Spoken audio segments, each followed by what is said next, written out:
जो कर रहा लो ना वो गलत है ना, बहुत ज्यादा गलत है। ससुर हमार जासूसी करता रहा तू, हमार जासूसी हम पीछे से का करता नहीं।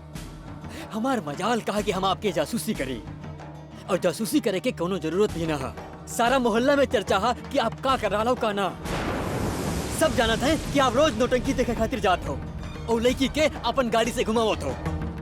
ये गलत ना है। आप जैसे रुतबादार आदमी के शोभा देवेला कि आप एगो गिरी भइलो घटिया औरत के साथ घूमे। गुड्डू जी,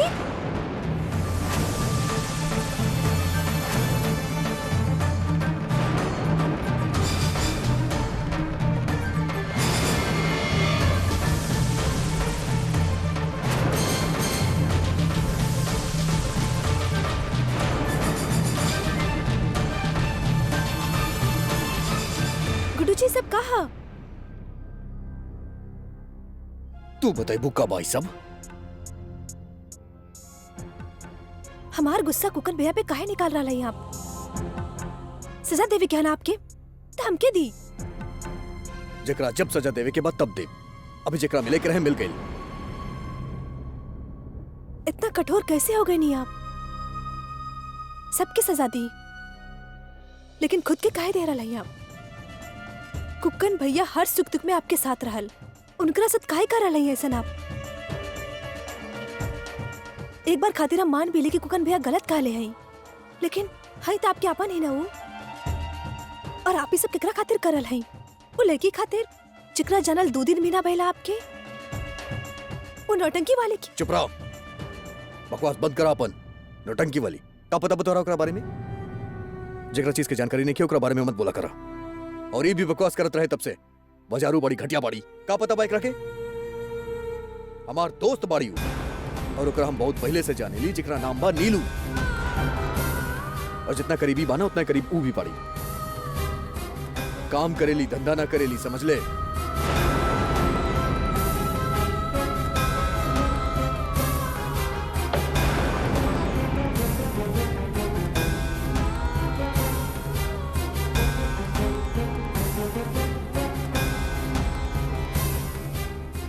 हमार दोस्त बाड़ी और ओकरा हम बहुत पहले से जाने ली, जिकरा नाम बा नीलू।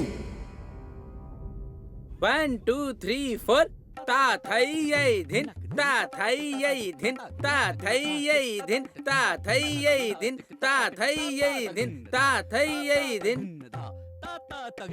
का भाई रुका गइलू?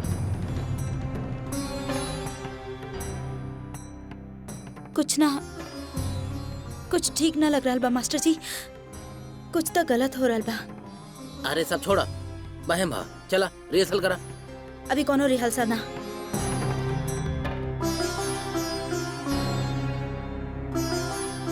ये अचानक नीलू के भाईल का बा, पूरा के पूरा व्यवहार ही बदल गए बा। सब कुछ उल्टा सीधा करत बड़ी। पता नहीं का हो रहा है, लेकिन जौन भी हो रहा है ना, ठीक नहीं हो रहा है। देखो बेटा, तिनका छोटा हो कि बड़ा, आग लगे पे दोनों सुलगत है। यही खातिर कहते हैं कि ओ तिनका के पन पे ना ही दो। तुम जाके वो जो कौन लड़की है नीलू, ओकरा से बात करो, डांटो, फटकारो और पूछो कि काहे तुम्हारे गृहस्थी में आग लगावत है। आहे रंजन बिटिया, अम्मा एकदम सही कहा ताड़ी। तू अब ही जाके वो लड़की से मिला, का पता बिगड़ल बात अब ये बन जाए। हम कहते नहीं रंजन बेटा, पति पत्नी के रिश्ता फूल के तरह होखेला। कबो कबो सुगंध लेवे के चक्कर में कांटा चुप जाला, लेकिन एक मतलब ये ना बेटा कि फूल से ही नफरत करे लगा। वो कांटा के निकाल के फेंक दा, मतलब वो लड़की के। देख रंजन, रज्जू भाई साहब ना बिल्कुल सही कह रहा है। नीलू नाम के कांटा आई तो चुभला टायर में, लेकिन टायर पंचर हो गई ना, तो ओकरा बनवावा, ओमे सॉल्यूशन लगवावा। अरे टायर ट्यूब थोड़ी ना क्यों चेंज करेला। तो बिल्कुल सही कहा तोड़े बिल्लो रानी। अरे वो नीलू नाम के लड़की के बात के सॉरी की तरह लंबा करे से क्या फायदा? मार दे कैंची। देखो रंजन, तोहारा गुड्डू के केस तो पहले से ही बिगड़ल रहे। ससुरी नीलू ना आके ना वो केस के ना और उलझा देलस। तू एक काम कर, नीलू है ना, ओकरा खिलाफ ना आधा फौजदारी करा।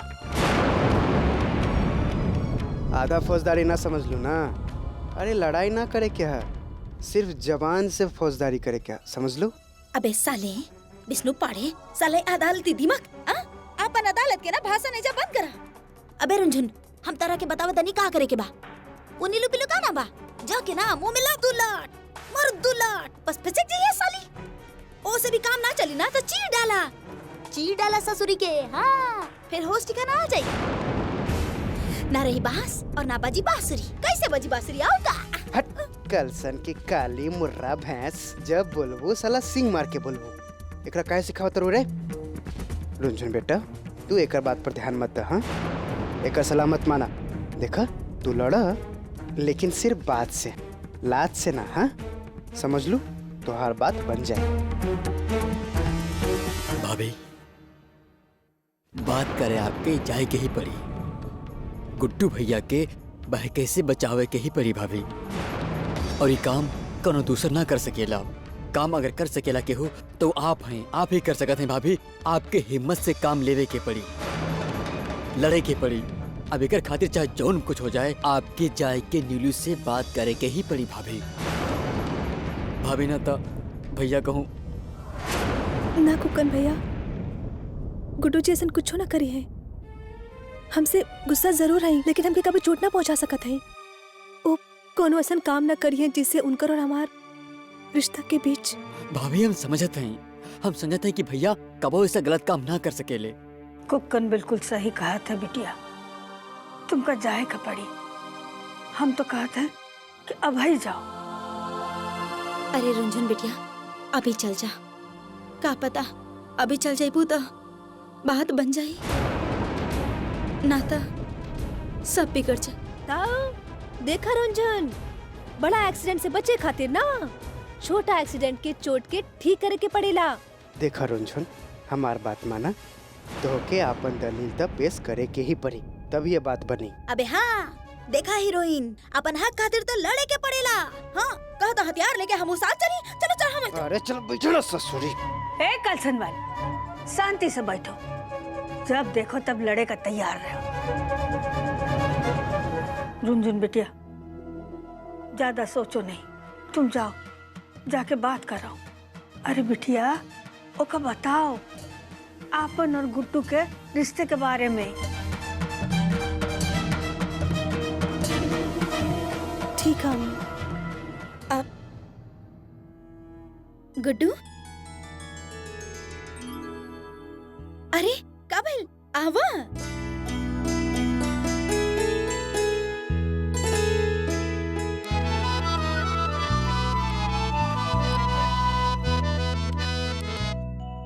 कुछ बात करे के हम के तरह से। अरे भाई नीलू कितना टाइम लगी? देखा रिहर्सल जरूरी बा वरना प्रोग्राम पे असर पड़ी। आप जाई हम आवतानी। अरे हमके तो चले कहीं बा। अरे भाई साहब देखिए कलाकार के कुछ तैयारी करे के पड़ेला। भाई शाम के का दिखाई? अरे आप ही जैसा लोग कहियन कि अरे मजा ना आयल। देखिए अभी आप चली बाहर, बाद में आए प्रोग्राम के बाद। अबे के भाई कर मुंह बंद करा। गुड्डू हम देखा था नहीं। आप चली हम आवतानी, आप चली हम आवतानी। अजीब तमाशा बा, कुछ सुनबे ना। देखा प्रोग्राम का असर पड़ल तो तू एकर बात समझ लिए तू। हाँ हाँ गुड्डू अब बोला। का बोली यार, कुछ समझ में नहीं आवत के का सही बा का गलत। जितना कोशिश करता नहीं के चीज ठीक हो जाए उतना चीज खराब होत बा। पता नहीं जिंदगी हमार कौन परीक्षा लेत बा और काहे लेत बा, पता ना कहा कैले बानी हम। कुछ गलत कैले बानी का केहू के साथे। बस इतना तो चाहता नहीं कि सब ठीक हो जाए, लेकिन सब ठीक है नहीं के होत। हम ठीक करता नहीं और गलत होत बा। तोरा पता बा हम अपना आप के बहुत बहुत कमजोर महसूस करता नहीं। ससुर ऐसा लगत वजह से अंदर से खोखला हो गइल बानी। कुछ बचल ही नहीं खे गुड्डू शुक्ला के अंदर। तो ही बताओ ना हम क्या करी। गुड्डू तू ही कहत रहला ना कि हिम्मत कबो ना हारे के चाहिए, और तू ही हिम्मत हार गईला। देखा, परेशान मत होगा, सब ठीक हो जाए। सही कहा तारू तू।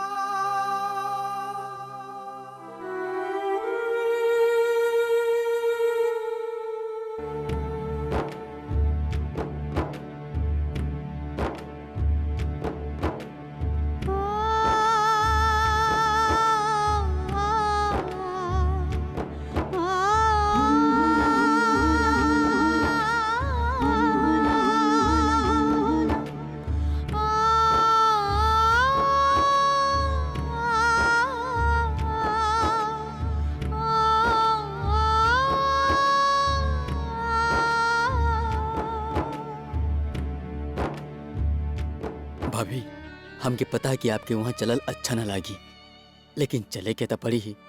ये सब का हो गल कुकन भैया? कब, कैसे? हम ऐसा जिंदगी तो ना मांगले रहने कुकन भैया। कुटू जी हमके छोड़ के चल जाइए, ऐसा कबो ना सोचले रहने। आज दूसर लड़की के बतावे के पड़ल कि हमार और गुड्डू जी के रिश्ता कहा हो गया कुकन भैया? कहा हो गई सब? देखी भाभी, ओकर बारे में ज्यादा सोची ना। और फिर ये लोग हम अपन खातिर ना कर रहा हैं, ये हम लोग अपन खातिर ना कर रहा हैं, ये गुड्डू भैया खातिर कर रहा हैं। उनकर ही दलदल से इस जंजाल से निकाले खातिर कर रहा हैं। भाभी, करे के तो पड़ी ही ना, जाए के पड़ी, ओकरा से बात करे के पड़ी। आप अपन आप के संभालिए। चलिए चलिए भाभी, बिना बात करे कुछ ना होई। आई चलिए।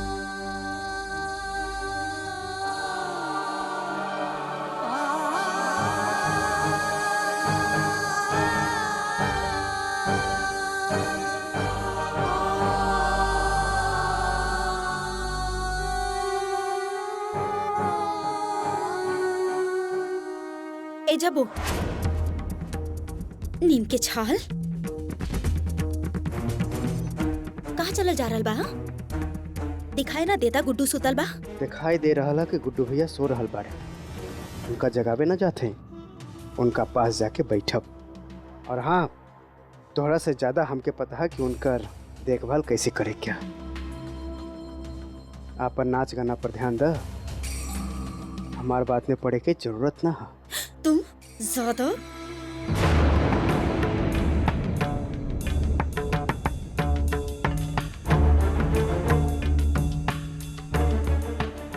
बहुत गहरा नींद में सो रहल बाड़े भैया।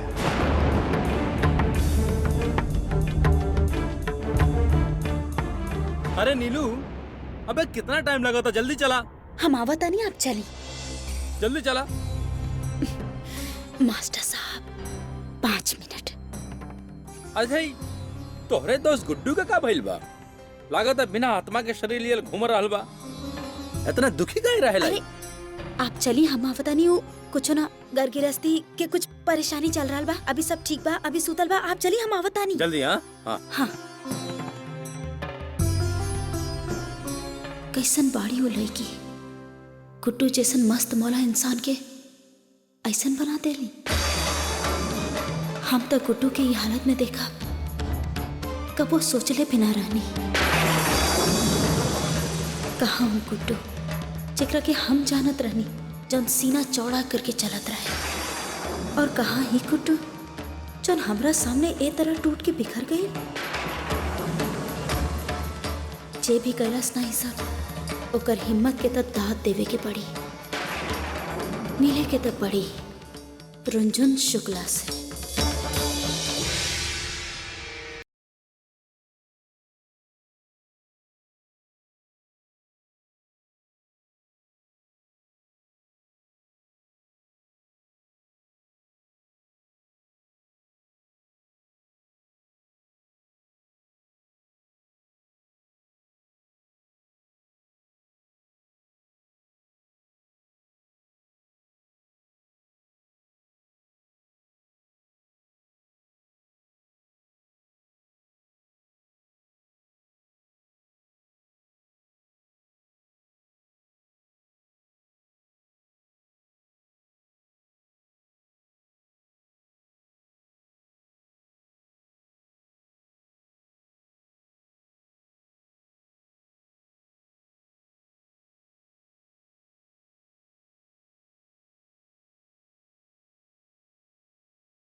ये रुनझुन तो यहाँ तक आ गई।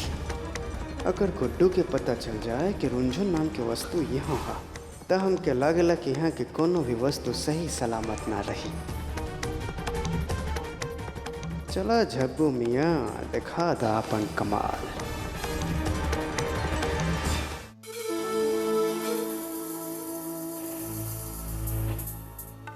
भैया, अरे भैया उठी। भैया, रुनझुन भाभी। का बस ससुर का तंग करा तारा? का हो गइल? रुनझुन भाभी यहाँ आ गईला। अबे रुनझुन यहाँ कैसे आ गई बे? भाभी तो यहाँ आ गई, उनका साथ उनकर जासूस भी आ गई। भैया कुकर आप बस चली।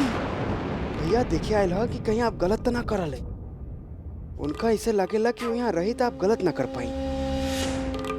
अब चली, बस जल्दी निकली यहाँ से, चली। अरे ऊ का देखे आई कि का गलत करता नहीं हम।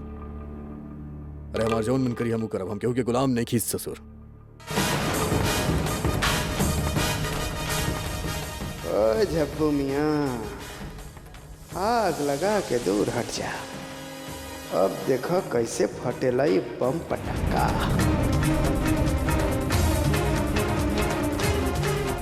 कहाँ गए ये दोनों? गुड्डू भी ना बेचैन आत्मा बा, कुछ ना हो सकेला एकर।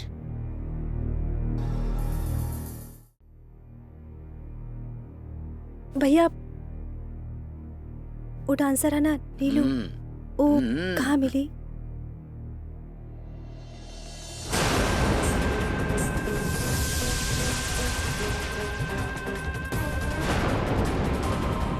चलिए।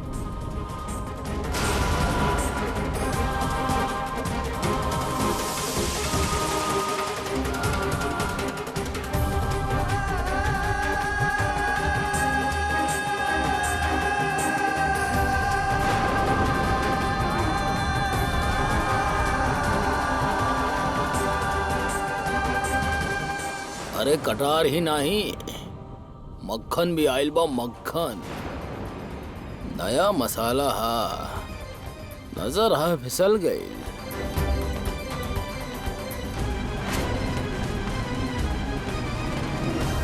ससुर लतखोर, कौन आदमी का ससुर आदमी बचाने ला? आदमी बचाने ला? ससुर तोरा के छोड़म ना। ससुर समझ के लेला तुमरा क्यों? कहाँ बड़ी रुनझुन? हाँ ससुर लतखोर, कौन आदमी का ससुर आदमी बचाने ला?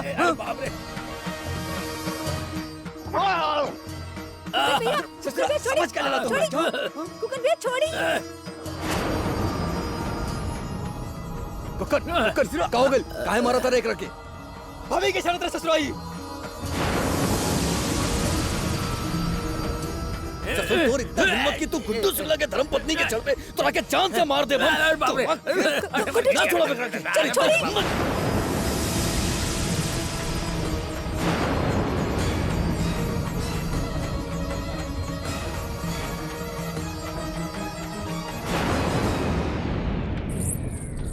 दीदी बाहर भिड़ंत हो गई हा। गुड्डू जी के तांडव चल रहा हा। गुड्डू अचानक? अरे उनकर पत्नी जो नाइल है, केहू बिना जाने पूछे ओकरा पर फिक्राबाजी कर देलस।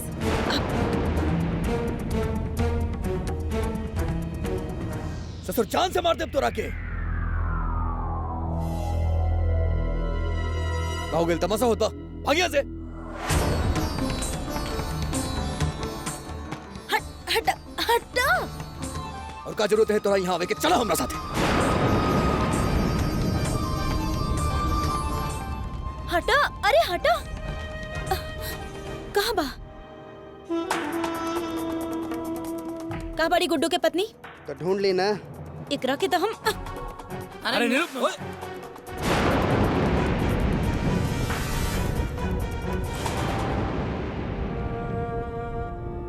ससुर फाटलू के नाटक नौटंकी लगा के रखले बाड़े सब। एक तरफ रुनझुन दिमाग खराब करल बाड़ी और ऊपर से कुक्कन ससुर ओकरा बुद्धि दे पा। सब एक से बढ़कर एक बाड़े। पता ना का समझे ले अपना आपके। ससुर हमार जासूसी करिए, हमार गुड्डू शुक्ला के कि हम का करता नहीं। सबके सब हमके सुधारे पे लगल बाड़े ना। अब हम बताइब ससुर सबके, ना सुधरब चाहे कुछ भी हो जाए, ना सुधरब। गुड्डू शुक्ला कबो ना सुधरिए।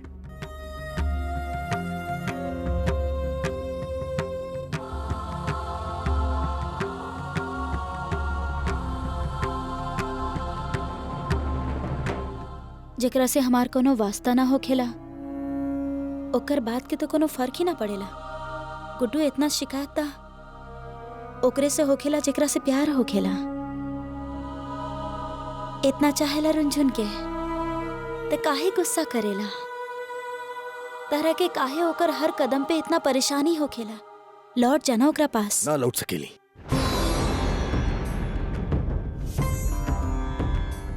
हमरा से प्यार करत त हमके छोड़ के जैती काऊ। हमके छोड़ के गेली, एकर मतलब हमसे प्यार ना करेली, बात खत्म। और हम ओकरा पास कबो ना जाइब। तोरा समझ में आवत बात? हम ओकरा पास कबो वापस ना जाइब। ससुर।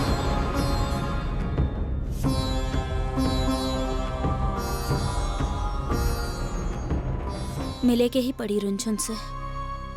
वो गुड्डू के इतना बदल देली। आखिर चल का रहल बा इन दोनों की जिंदगी में? काहे गुड्डू रुंझुन के सामने आते ही बौखला जाला? काहे इतना गुस्सा करेला? मिले के ही पड़ी हमरा के।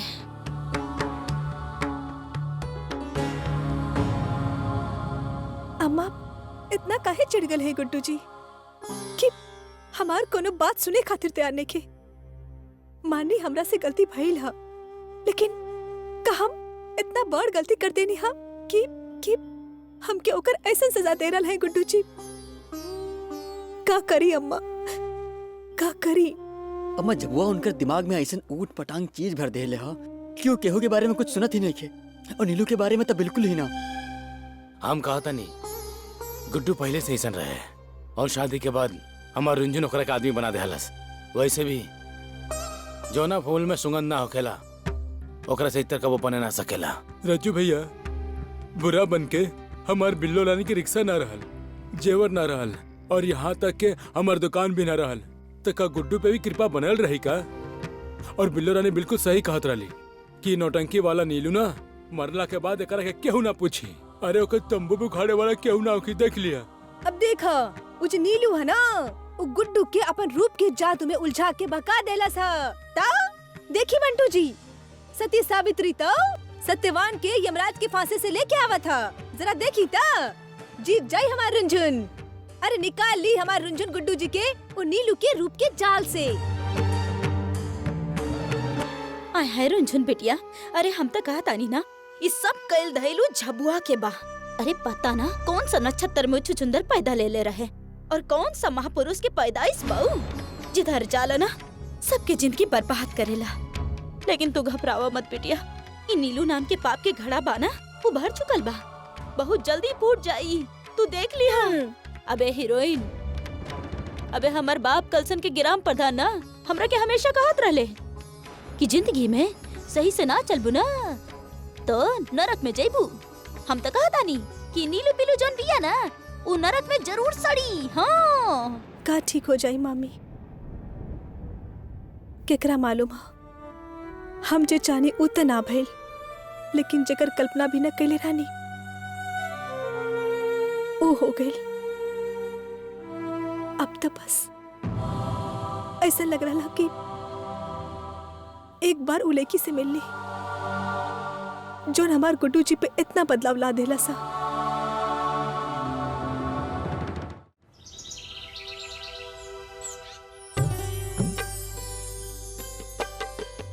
अरे मामा आप लोग काम पे ना गए नहीं आज? अरे आज पटाखा फूटी, दिया जली।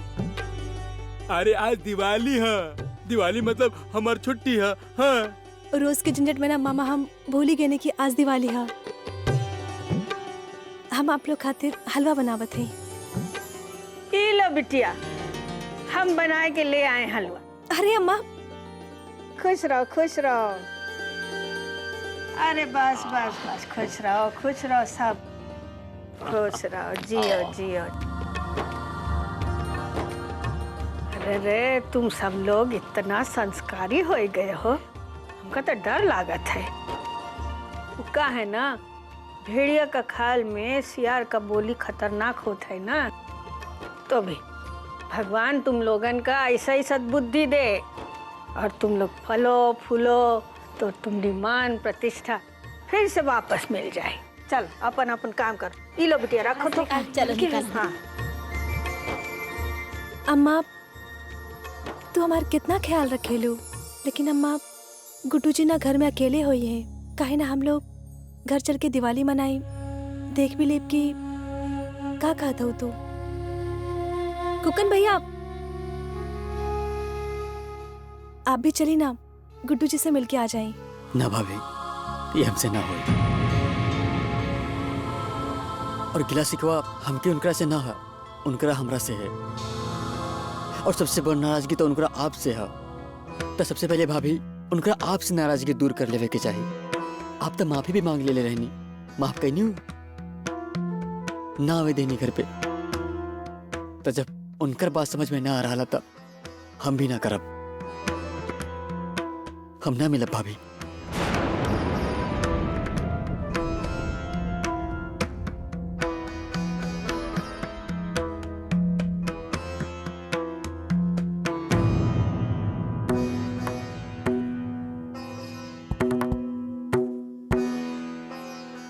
भैया ए भैया, अरे उठी ना।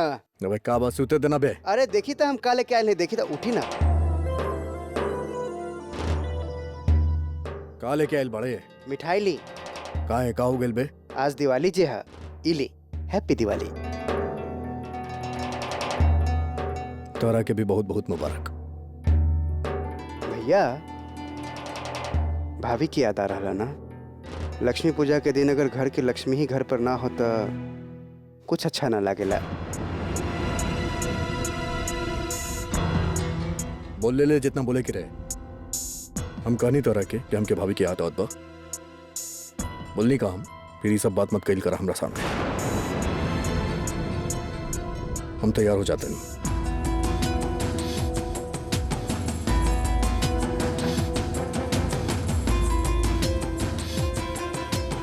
अरे कहीं आज अगर रुनझुन से मिले चल गए तो सारा के सारा मामला निपट जाई।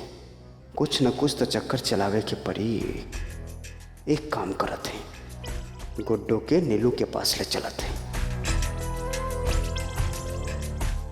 भैया। हाँ बोलो। नीलू के यहाँ चलत है। वो कहा न कि इतना दिन के बाद दिवाली के दिन अपन शहर में आयल बिया।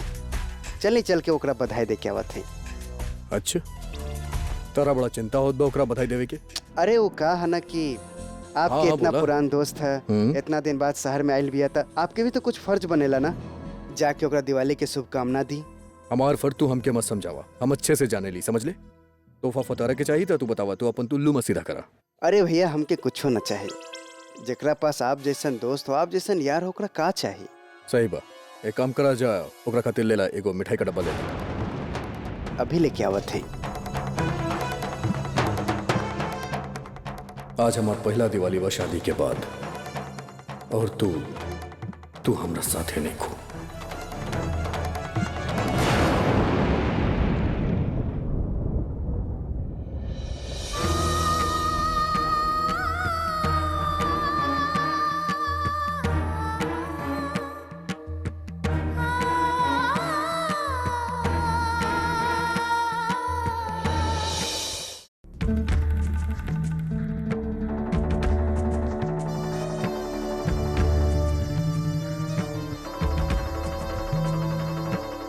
भाभी आप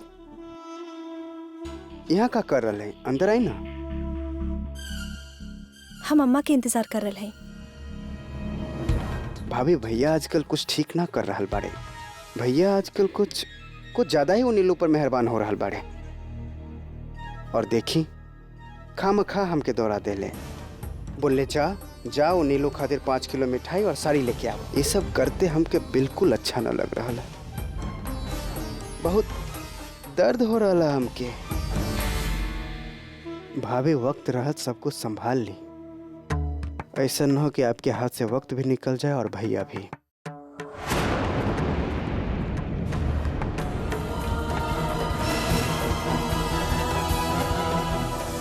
झब्बू का ससुर फालतू टाइम पास करता रे? हम तोरा कोनो खातिर भेजले रानी, नीलू खातिर मिठाई लावे खातिर। चला अभी आवा।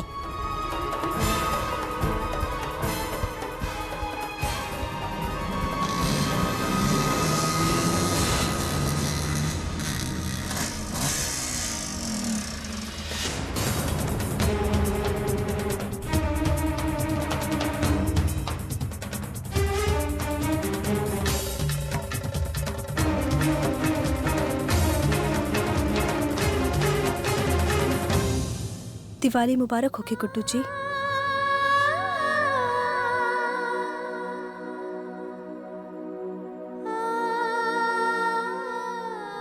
हमार शुभचिंतक बने के कोनो जरूरत नहीं है।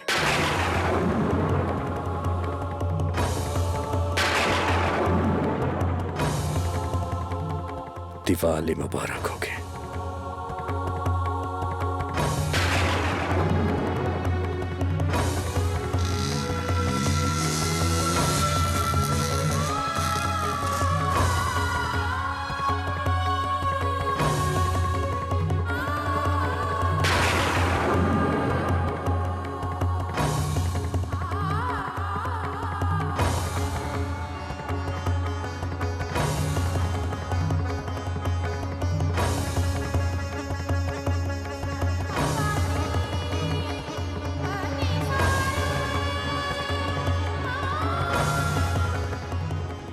ऐसा बुत बन के खड़ा रह से कोनो फायदा नहीं होगा। बहुत हुआ ये नाटक। अब उठाओ पत्थर और जाके फोड़ दो नौटंकी वाली का सर।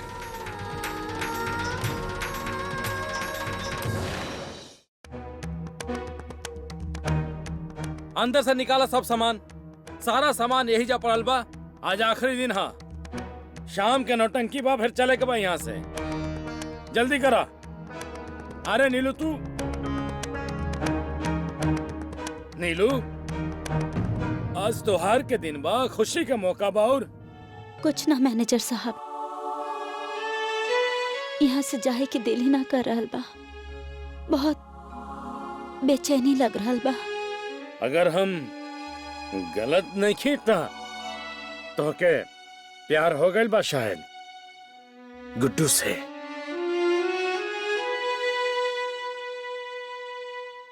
अरे हंसी मजाक के प्यार थोड़े ना कहल जाला। गुड्डू तो हमार बहुत पुरान और बहुत अच्छा दोस्त बा। हाँ, हमार दिल के करीब बाऊ, लेकिन ओकरा से ज्यादा कुछ हो ना। भाई अगर बहुत अच्छा दोस्त था तो बहुत अच्छा बात बा। खैर हम तो ऊपर वाला से दुआ करब कि ऊ तोहरा के ई अच्छा दोस्त से दूर रहे के ताकत देवेस, तोहरा को के कमी कबो ना खलेस। गुड्डू,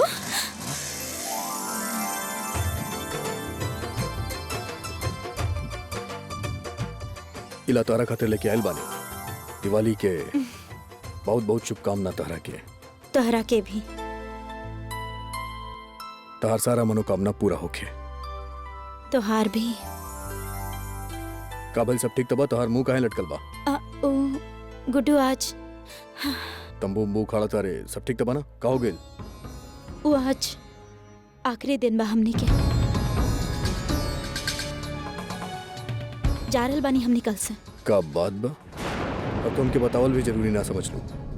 ना, एक मिनट, कुछ बोले की जरूरत नहीं है। जितना बोले के रहे बोल रहे। यह तो हमार दोस्ती बाका। पहले ही ससुर बहुत धोखा खा चुकल बानी। पहले ही ससुर विश्वास के बहुत ठेस पहुंच चुकल बा। पहले हमार धर्मपत्नी हमार विश्वास के ठेस पहुंचैली, फिर हमार जिगरी दोस्त, अब तू। तोहरा तो कम से कम उम्मीद नहीं रहे हमरा के। ससुर किस्मत पता ना का खेल करत आली हमरा साथे। ठीक बा, तोरा जाए के बा तू जा। गुड्डू, और सुनो, तोहरा आज आखिरी प्रोग्राम बना रात के। हम वापस आए जरूर तोहरा आखिरी प्रोग्राम देखे खातिर।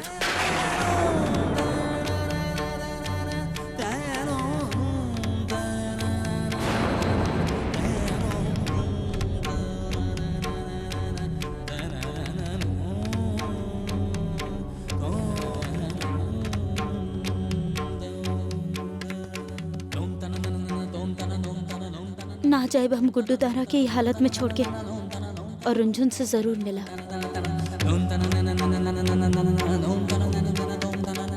एक ही संभाल के देखा देखा, टूटे ना। एक मिनट, एक लगाओ पीछे।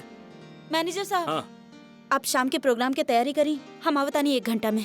अरे अब टाइम कितना बचल बा?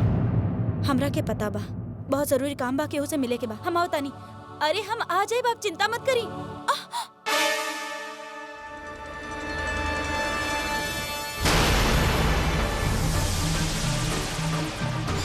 अरे देखो अरे, देखो, अरे देखो, भाई, देखो अरे, नहीं, किसी के लिए देखो, अरे, पकड़ो। बचावा के हूँ।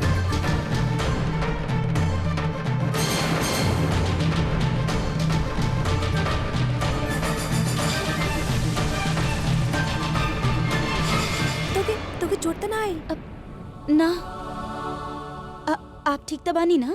हम ठीक हैं। बहुत बहुत शुक्रिया आपके जे आप हमार मदद करनी। अरे ये तो गुड्डू जी के घरवाली ही या।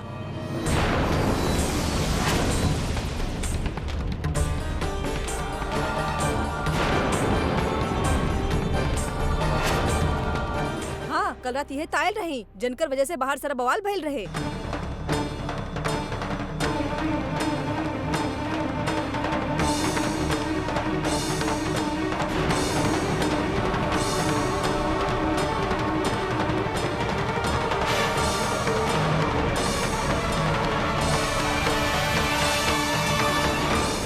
रंजन।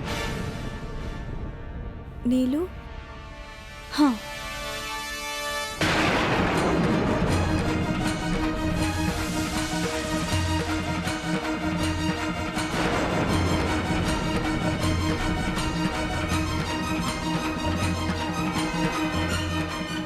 आप लोग अपन अपन काम करी जाई जा अपन काम करा।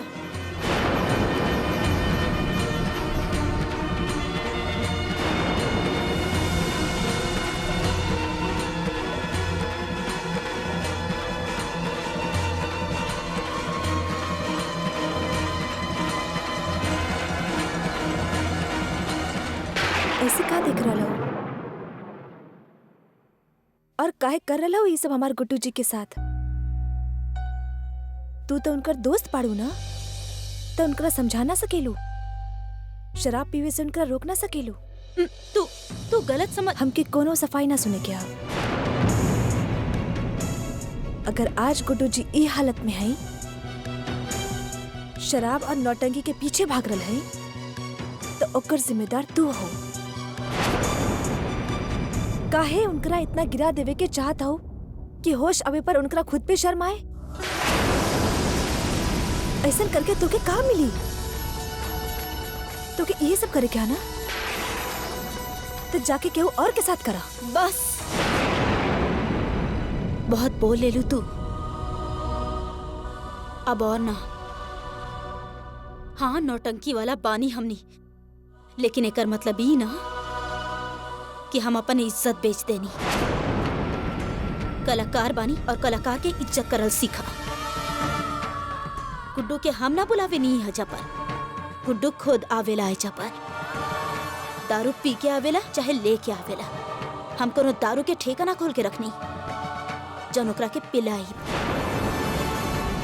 बहुत समझे नहीं हम ओकरा के, लेकिन ना समझेला। लेकिन एक बात हम देख रहल बानी, तहरा के गुड्डू के बिल्कुल परवाह नहीं के। ओकरा पे का बीत रहल बा का ना, ओकरा से कौनो मतलब ना हो। बस तारा के तो ओकरा ऊपर हुक्म चलावे के बानी। बहुत किस्मत वाली पाड़ू तू, जन गुड्डू जैसन अच्छा इंसान तारा के मिलन। और ज्यादा परेशान होवे की जरूरत नहीं है। आज आ रहल बानी है जैसे हमेशा हमेशा खातिर, लेकिन तरह से एगो ये प्रार्थना बा कि आ जा गुड्डू के पास वापस। मत करा तू ऐसा ओकरा साथे। हमार जाए की बात था कि ना बची ओकर जिंदगी में ओकरा समझे वाला। अरे तो हर कमी के पूरा करे खातिर अपना आप के सजा देवेला। कल के अपना आप के खत्म कर लेला स्ता। रुनझुन अभी वक्त बा, संभाल ला गुड्डू के। बहुत जिद्दी बाऊ, न तब बाद में चाहबू भी ना संभालल त ना संभाल सकबू।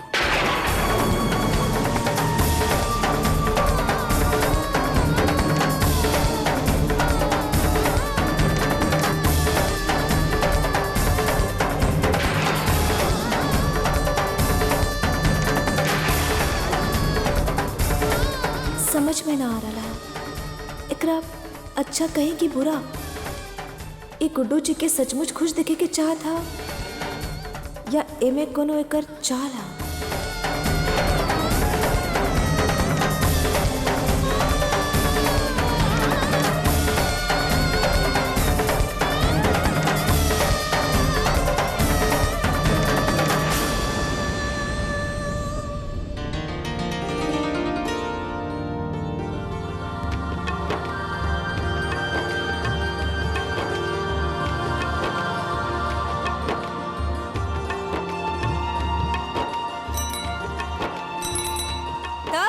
बंटू जी,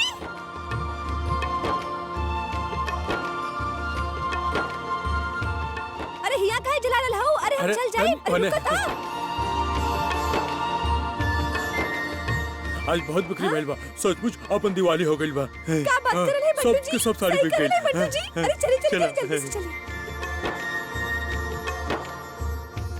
आवा बंटू भाई साहब, दिवाली के दिन अच्छा खासा कमाई के लिए बाड़ा। अरे बंटू जी, ई बार ना दिवाली के त्योहार हम धूमधाम से मनाएब। हाँ, और बहुत सारा पटाखे भी फोड़ल जाए। हाँ। बंटू भाई साहब, अरे पैसा कमा के लायल है, तनी निकाली। अरे निकाली तो सही। देखी हमके पैसा देब ना तो हम सबके खातिर दिवाली के गिफ्ट खरीद के लाइब। अरे निकाली पैसा। ना, अरे विष्णु, ई तोरा खातिर पैसा नहीं के, ये हमर बिल्लू रानी खातिर पैसा बा। हाँ, हमर बिल्लू रानी दिवाली मनाई है। हाँ, हम कहत नहीं बंटू, विष्णु बिल्कुल ठीक कहत बाने। देखा, आज बहुत ही शुभ दिन बा, लक्ष्मी पूजा के दिन है। लक्ष्मी पूजा के अरे जितना खर्च करबा उतना ही पैसा वापस आई। अबे हाँ, रज्जू भैया ना एकदम सही कहा तानी। देखी बंटू भाई साहब, जितना कमाई ना ओकरा से ज्यादा खर्च करा। हाँ, तबे तो कमाई बा और ज्यादा। ए लिए ना रज्जू भैया, तू निकाला पैसा। अबे दिवाली मनावे खातिर और का। अबे सबसे ज्यादा तो तोहार ही हक बा ना, काहे कि तू सबसे बड़ा और नौकरी भी तो तू सबसे बड़ा करताड़ा। अरे हम कहत नहीं, ये कैसन बात करता कलसन वाली। अबे रज्जू भैया हम ही ना, अबे ये विष्णु बाड़े भी ना तरह के देख ले बा काम करते इतर के बड़ा बड़ा फैक्ट्री में। देखी, हम ई केस के सिर्फ चश्मदीद गवाही ना है। अरे हम ई केस के पूरा तह तक गए। हम छानबीन कैली तब पता चलल कि रज्जू भैया तो उइत्र के फैक्ट्री में पिछला 4 दिन से नौकरी करता रहे। और सुनी और पूछी तनख्वाह कितना है इनकर? पूरा 15,000। 15,000? इतना बड़ा पगार बंटू जी, जरा देखी था।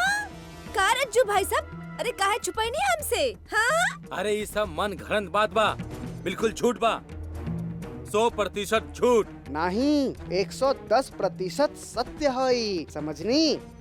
अरे अभी बतावत हई। हाँ, ई देखी, ई हा वो फैक्ट्री के फोन नंबर। अरे खुद वो फैक्ट्री के मालिक से हम ही ले ले हैं। हाँ, अभी हम फोन लगावत हैं। आप लोग रुकी, दूध के दूध और पानी के पानी कर देते। कलसन वाली तेरी फोन तो लेके आवत।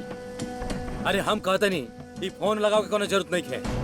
देखा, हम मानत मानी कि हम तू लोग के ना बताओनी, लेकिन हम एक खातिर ना बताओनी कि तू लोग सोचबा कि रज्जू पांडे के नौकरी मिल गई बा तो तू लोग काम ना करबा, काम चोर हो जाबा तू सबके सब। का कहनी रज्जू भैया, काम चोर है हम? हाँ, कौन काम चोरी कैले हैं? कौन से पैसा खा गए हैं हम आपके? अबे एक ता काम के बाद छुपावत, ऊपर से चोरी के इल्जाम लगावता नहीं हमने सब पर। और न तका। अरे आए हाय, चुप हो जाओ। अरे क्या हो रहा बा तुम लोगन में? अरे दिमाग में तनी सद्बुद्धि लावा। कनौज में खुशी खुशी निकला। आज दीपावली के त्योहार बा, कम से कम आज के दिन तो झगड़ा झंझट ना करा। और का? अरे कम से कम आज के दिन तो आप लोग परिवार के जैसे रह सकेले। घर में बच्चा है, उनका खातिर कुछ तोहफा लाती हो, घर से जोती हो, लेकिन वो सब छोड़ के आप सब झगड़ा करे में लगल हो। अपन दरिद्रता अगर हटावे के हा तो गणेश जी और लक्ष्मी जी के पूजा करी, उनकर पूजा की तैयारी करा। और आप लोग बड़े के डायमंड चुप रह। इतना समूह है, बात इतना बड़ा बड़ा करता रहा, कोनो जरूरत ना हमरा सबके सुनावे के, समझ ल। और हाँ, आप रज्जू भाई साहब अब आइल ना ऊंट पहाड़ के नीचे, अब कॉलेली ना, अब भी नौकरी हो गई ना, केहो के मातहत बन गेली गुलाम। अरे हम कहते नहीं, अगर हम गुलाम बने तू का बड़ा? तू भी खुद गुलाम बाड़ा। अरे 15,000 मिलत बाम के, अगर हम बता देते तो काम ना करता। काम चोर बाड़ा तू लोग। अरे हम अरे का करते हो? अरे आप इतने ऐसे कैसे बता रहे हो? अरे बिल्लो रानी, अरे हम देखो। अरे ना आप बेटा अरे बिल्लो, अरे बिल्लो रुके। ये का हो रहा है भाई साहब?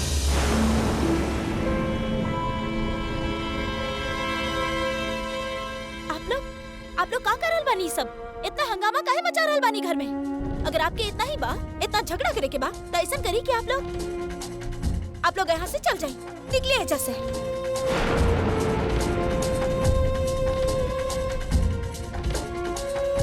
कुकन जी, हम कहले रहनी ना, ये लोग कबो सुधरे वाला नहीं खे।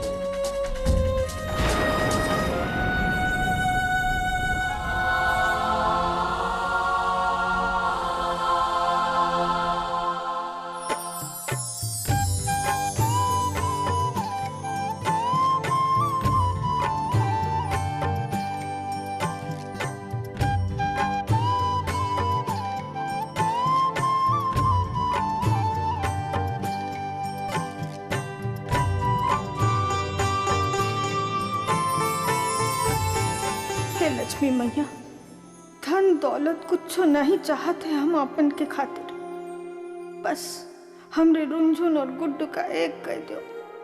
आज के दिन दोनों को फिर से मिला दो लक्ष्मी मैया। विनती सुन लो हमारी, सुन लो।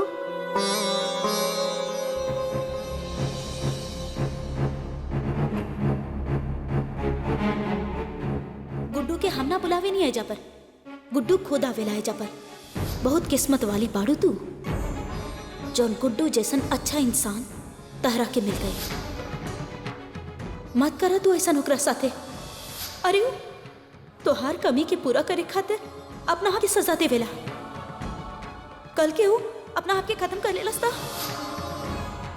रुंझुन अभी वक्त बा, संभाल ला गुड्डू के। बहुत सिद्धि बाऊ, ना तो बाद में चाहबू भी ना संभालल तो ना संभाल सकूं।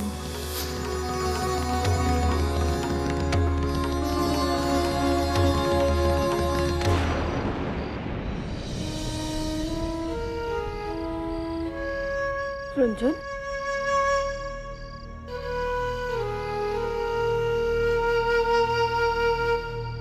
का हुआ? ओको लच्छनी मिली? हम मिलनी ओकरा से, लेकिन हमके वो बुरा ना लागल अम्मा। हमके पता ना काहे ऐसा लागल कि जैसे बुरा, लेकिन हाँ वो गुड्डू जी के भला चाहता, अपना खातिर कुछ ना चाहता अम्मा। पता ना अम्मा, जैसे सोच ले रानी हम वैसा ना रहे। तुम बहुत ही भोली हो बिटिया। अरे तुमका दुनिया में कौनो इंसान बुरा नहीं लागत है। वो चिकनी चुपड़ी बात की होगी और बस तुम का बात में आ गई। अच्छा जाओ, जाए के कपड़ा बदल लो, पूजा का समय हो गया है और ये सब बात में करिए। जाओ। लेकिन हम यहाँ पूजा कैसे कर सकते हैं? हमके तो अंदर आवे के भी मना है ना अम्मा। अरे तुम यहाँ नहीं आओगी तो का हम वहाँ आ सकते हैं ना। लेकिन अम्मा गुड्डू जी के बिना पूजा कैसे पूरा हुई? तुम फिक्र नहीं करो, गुड्डू को हमरा ऊपर छोड़ दो, हम लेकर आएंगे उसको। जाओ, झट से जाओ और तैयार हो जाओ।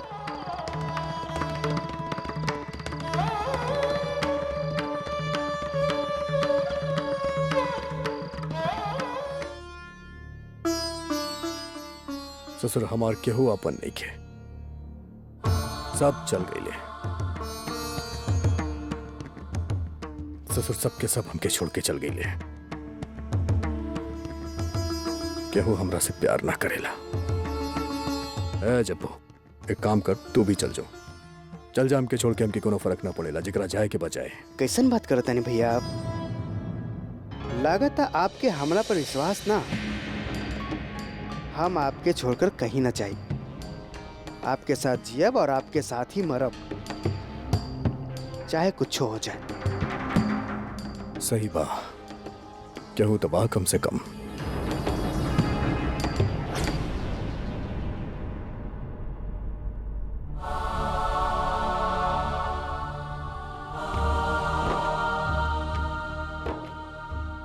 गुड्डू आज आई ना का, कहाँ रह गई? थोड़ा देर और इंतजार कर लेता नहीं। आज हमारा आखिरी शो में तो होके के ही चाहिए ओकरा के।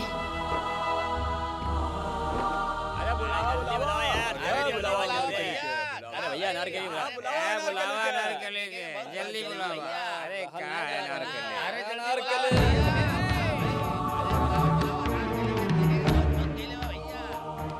नीलू, अरे जल्दी कर ला भाई, बाहर देखा पब्लिक कितना परेशान भी है, शोर मचाओते, जल्दी आ जा। आप जाई,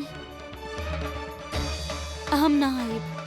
अरे भाई वो लोग सिर फोड़ डरियन हमार, देखा तो तूर फोड़ मचावत वाले लोग। आज हमरा से ना हो। काहे? पता ना, लेकिन ना हुई। तू पागल हो गई बाड़ू? हाँ हाँ शायद। तू चलबू की नहीं? चल। अरे हम कहनी ना। अरे देखो सब लोग इंतजार कर रहल बा, चला। अरे नीलू छोड़ी, कहनी ना आज हमार मन नहीं खे। हाँ। कोनो प्रोग्राम ना हो, माफी मांग ली जाके, ना कर पाई हम। जाइए जैसे। ठीक बा, जात पानी।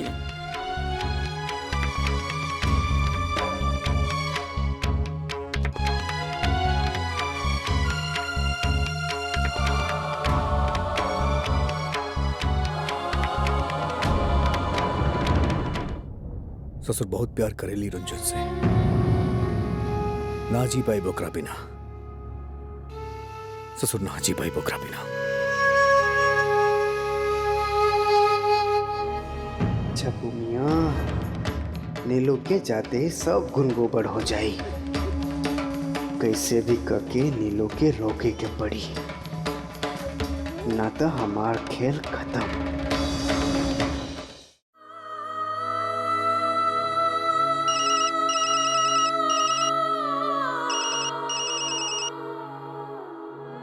हेलो। नीलू, हम झब्बू बात कर रहा हैं। हाँ बोल। वो कहा ना नीलू, तोहार शहर छोड़ के जाए के वजह से गुड्डू भैया बहुत परेशान बाड़े।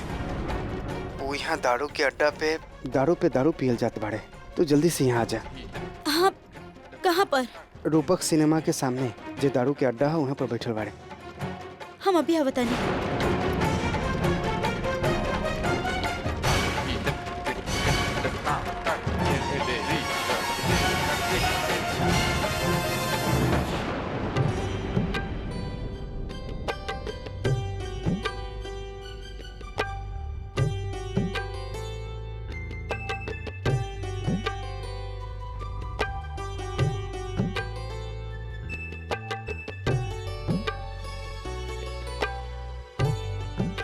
हम कहते नहीं अम्मा, सब तैयारी हो चुकल बा, पूजा शुरू करे के ना?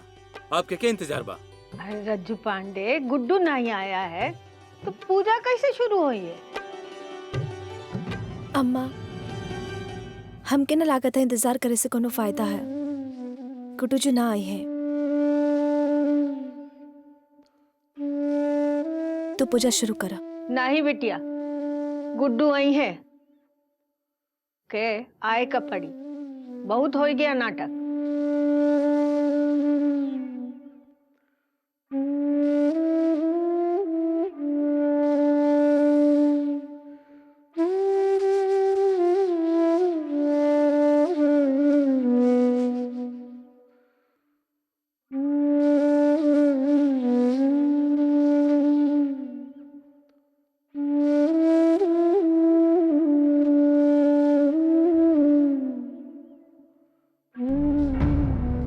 भगवान, ये कैसन परीक्षा ले रहा हो हमार।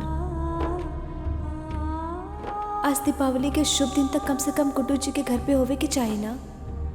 वही तो हमके हमारे परिवार के पूरा करत है। वही ना आई है तो हमारी पूजा सार्थक कैसे हुई?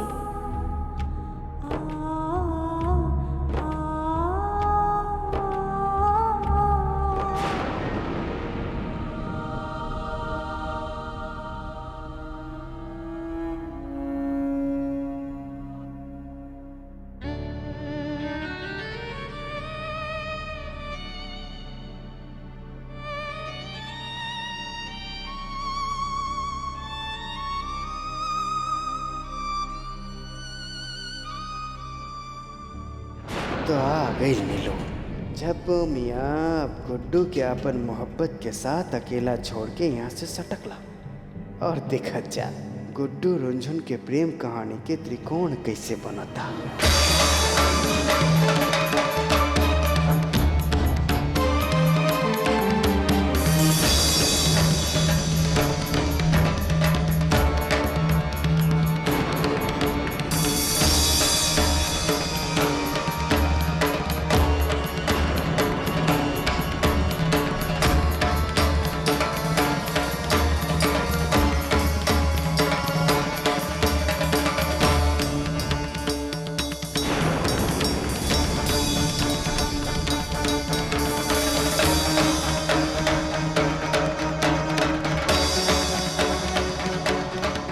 गुड्डू उठ।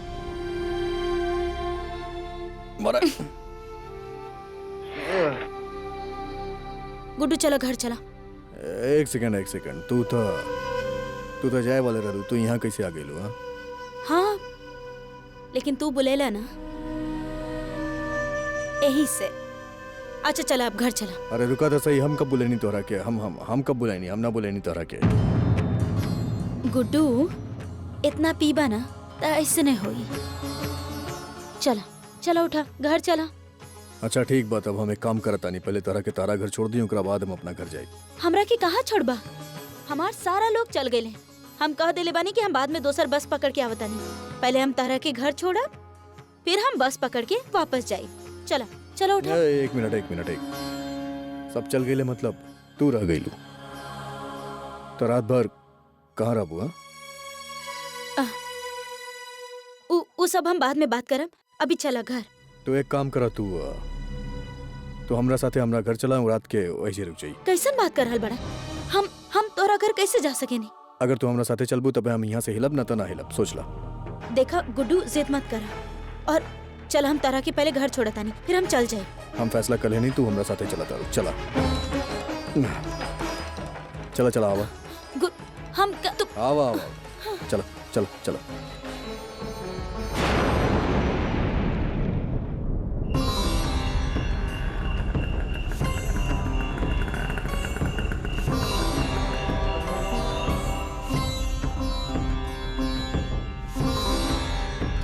कितना अच्छा लग रहा है बाना। दिवाली के समय पे हाँ पटाखा उटाखा फोड़े के बता रहा के? चला पहले दिया चला लिया जा।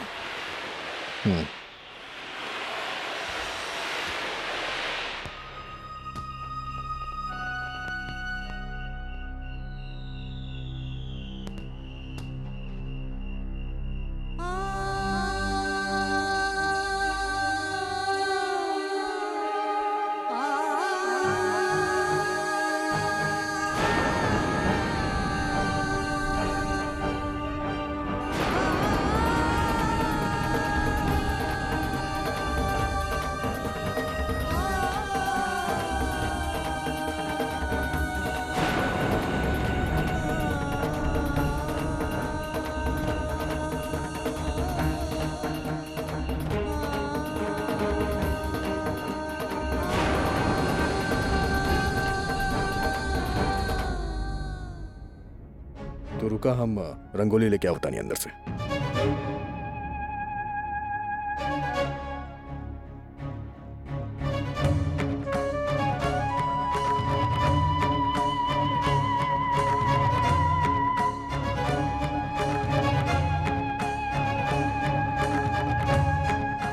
बिटिया ए बिट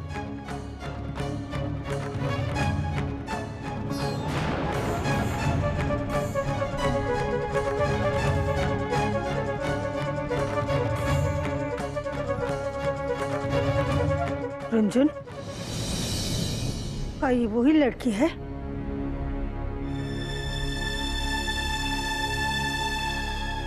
आओ हमारे साथ।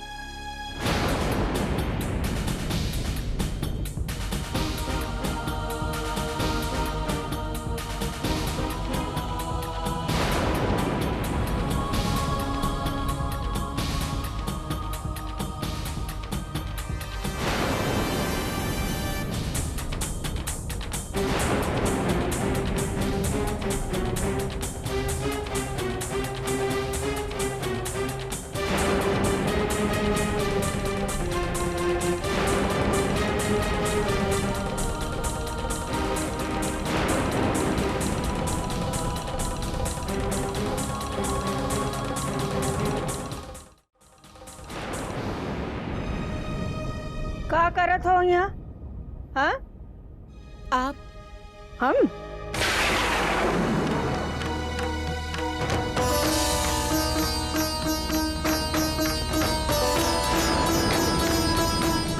ये देखत हो का लिखा है? ललिता निवास। और हम है ललिता पांडे, ये घर का मालकिन, समझी? अब बस बस, बहुत हुआ नाटक।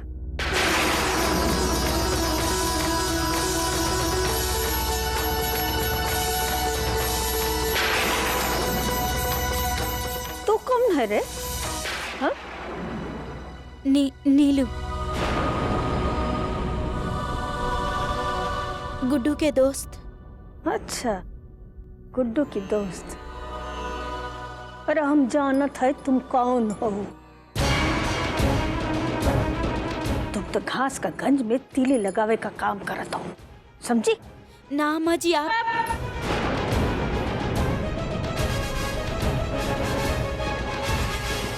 तुम अगर गुड्डू का दोस्त हो तो तुमको इतना नहीं मालूम कि गुड्डू शादीशुदा है? और ये रुंझुन है, रुंझुन, हमारी नातिन और गुड्डू की धर्म पत्नी, समझी?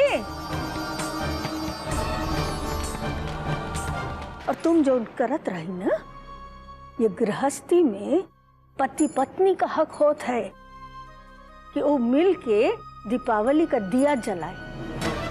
तुम जैसी औरत पवित्र दिया का हाथ लगात हो।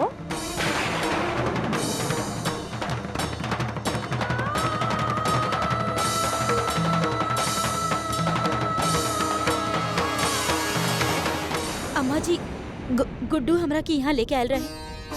अभी हम एजा से चल जाए। हाँ, गुड्डू लेके आया और तुम आई गई। अरे हम जानत है तुम जैसी औरत दूसरे का घर तोड़े का काम करत हो।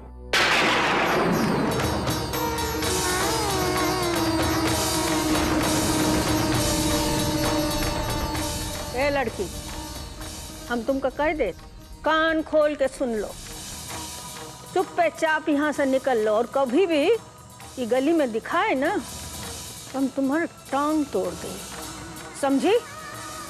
हमसे बुरा कोई नहीं होगा जो दोबारा इधर दिखी तुम। चलो निकलो। रुको।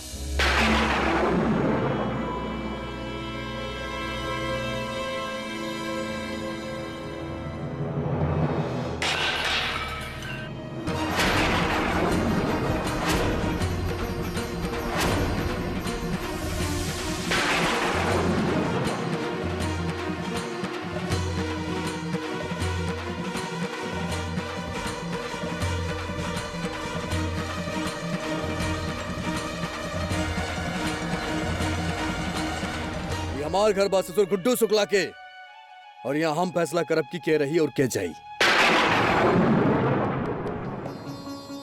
हमार दोस्त बाड़ियो, हम भी देखब कि हमरा रहत के ओकरा बाहर निकाली।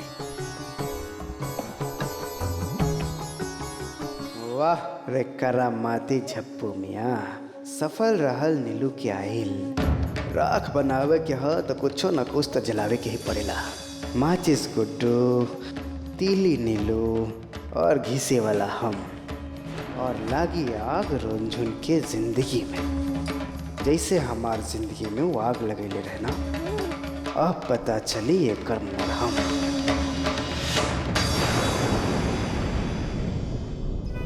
ना गुड्डू,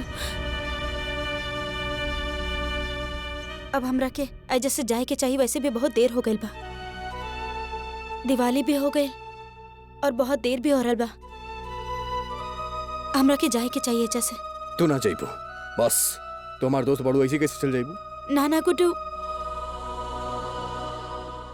बस खामखा लोग बात भी बनाई है। और बात बढ़त बा तो बढ़े, हमके कोनो फर्क ना पड़ेला। हमार नाम गुड्डू शुक्ला बा, हम डेराइट नहीं की केहू से। तू ना जाइबू बस।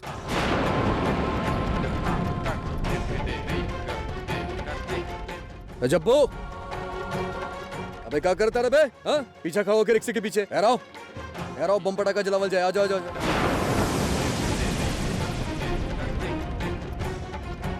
यहाँ खड़ा हो गया, हमारी शकल का दिखा रहे। अंदर जाओ, पटाखा लेके आओ। जी भैया।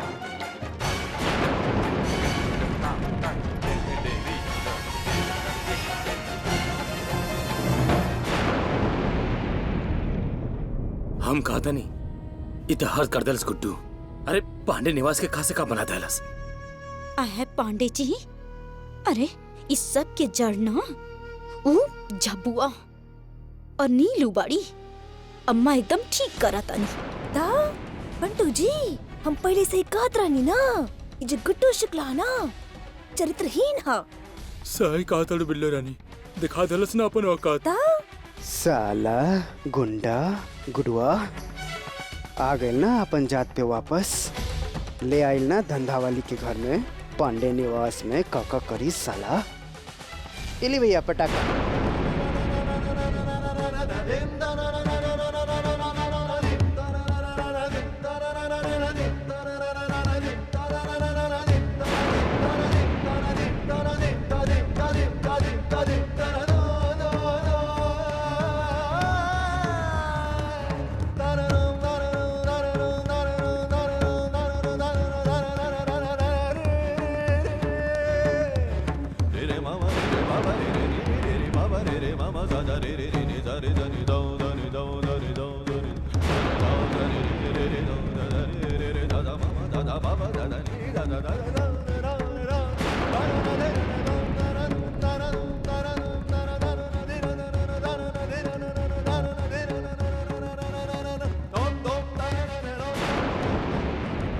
अरे हम कहते नहीं, हमने खड़े खड़े का देखत बने।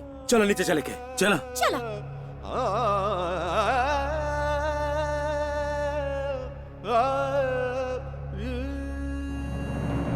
बस हम कहते नहीं गुंडू, अरे इतना नीचे गिर जाए ना सोचले रानी हम। और तू का समझा ताड़ा? अरे रुंझुन रुंझुन के केहू नहीं के। अरे ओकरा के पाल पोस के बड़ा कैले बानी हम। आहे पांडे जी, अगर शेर खाना खायल छोड़ दी है तो एकर मतलब का हुई कि सब लोग खाना खायल छोड़ दिए। अरे अगर ई हमनी के रुंझुन के साथ दिवाली के त्योहार ना मना सकेला तो एकर मतलब का कि रुंझुन दीपावली के त्योहार मनाई ही ना। अरे पूछा जरा इनसे। ता अरे सही कह रहा है मिंटू दीदी।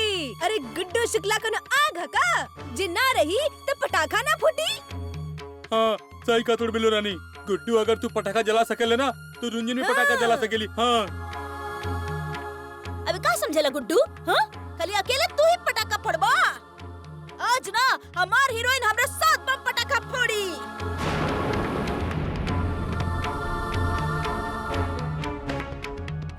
गुड्डू तोके का लगेला? अगर तू रुंझुन के साथ ना देब त का दिवाली ना मनाई?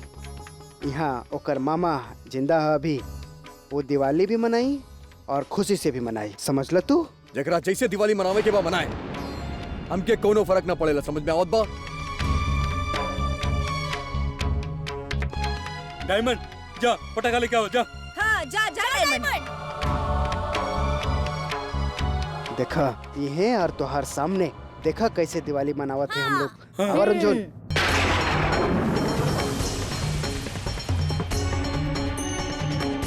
जब्बू पटाखा जलावा।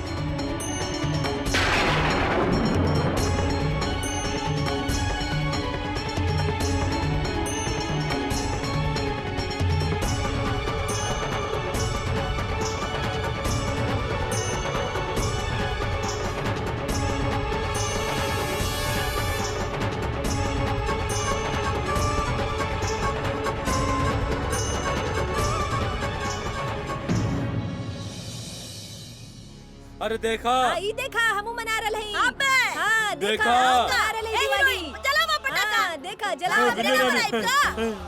खाली ये दिवाली मनाई है।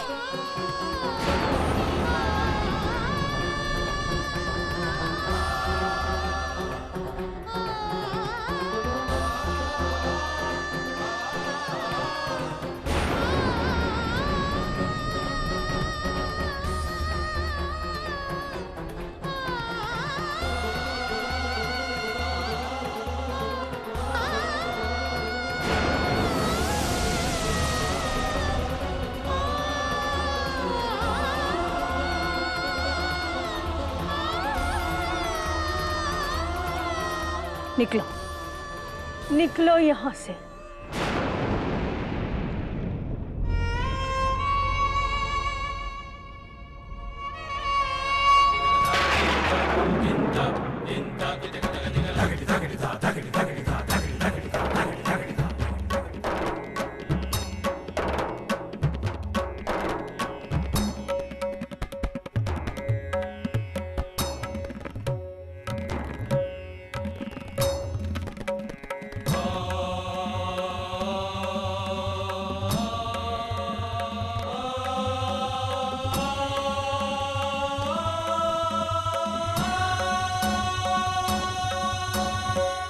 गुड्डू,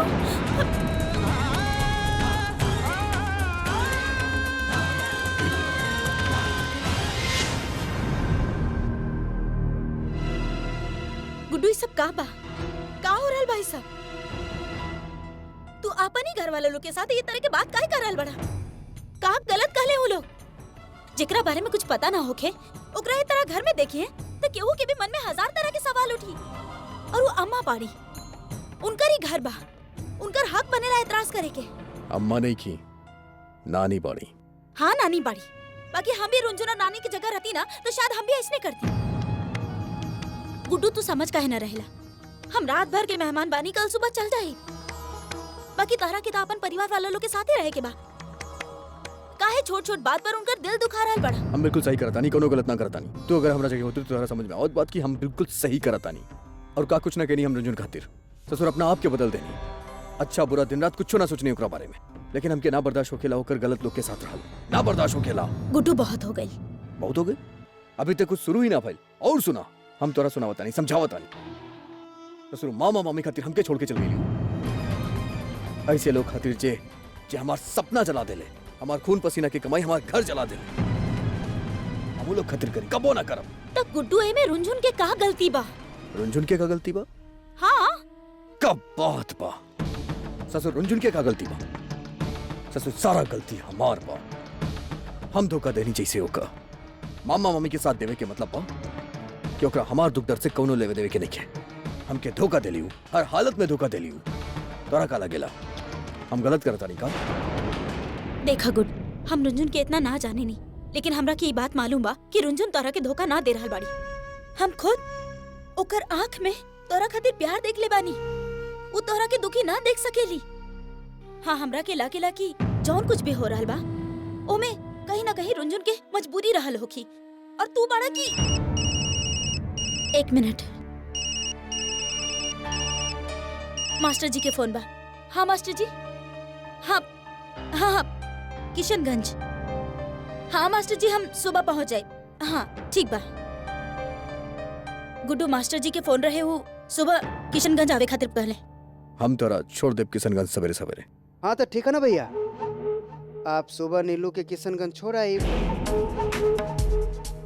अब लेकिन भैया नीलू जी रात के रुकी कहाँ? रुके हैं कहाँ मतलब? हमरा घर में रुकी हैं और कहाँ रुकी हैं?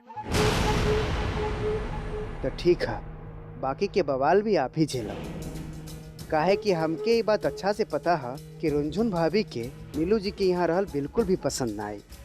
खाम खाम बवाल हो जाए भैया। हम एक काम करते ना, हम नीलू जी के कोनो होटल में रुके की व्यवस्था करवा देते। हाँ गुड्डू जब वो बिल्कुल सही कह रहल बा। हम होटल में रुक जाता नहीं और सुबह सुबह निकल जाए बोईजा से। का भइल बस बोल ले लू या तोरा कुछ बोले के बा? तू होटल में रुकबू, तू हमार दोस्त बाड़ू, तू होटल में रुकबू। ससुर केहू की का लेवे देव के बा हमके कोनो मतलब नहीं। समझ में आवत बता रखे? लेकिन गुड्डू तू समझा बात के। हम समझाता नहीं, तहरा समझे के चाहिए कि हमार दोस्त होटल में ना रुकी है। इतना बड़ा घर क्यों ना खातिर बा? हम फैसला कर लेनी, तू यहाँ पे रुकू, बस बात खत्म। गुड्डू गुड्डू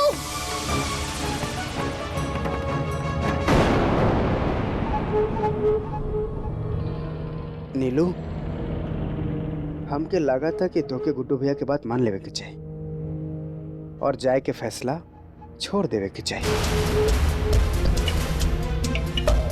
वैसे भी तो भैया के गुस्सा के अच्छा तरीका से जानेला। पता ना कौन बात पे भड़क जाए और कुछ उल्टा सीधा करते हैं।